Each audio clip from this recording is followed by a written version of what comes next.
డోన్లో permission లేకుండా భాష్యం పాఠశాలను నడుపుతున్నారని స్థానికుల నుంచి విమర్శలు వ్యక్తమవుతున్నాయి.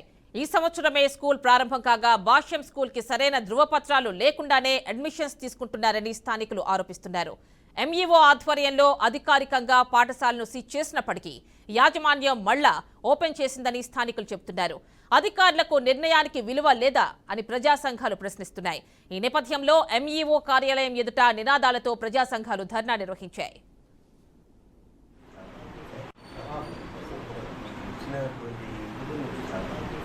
సర్వే ఛార్జీలు తెచ్చుకోవాల్సిన ఖచ్చితంగా దీన్ని ఏందో చూసుకున్నారనే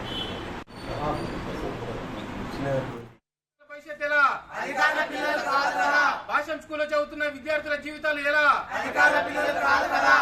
నశించాలి. ఎంఈఓ గారి నిర్లక్ష్య వైఖరి నశించాలి. డిఓ గారి నిర్లక్ష్య వైఖరి నశించాలి. డిఓ గారి నిర్లక్ష్య వైఖరి నశించాలి. ఎంఈఓ గారి నిర్లక్ష్య వైఖరి నశించాలి. డిఓ గారి నిర్లక్ష్య వైఖరి.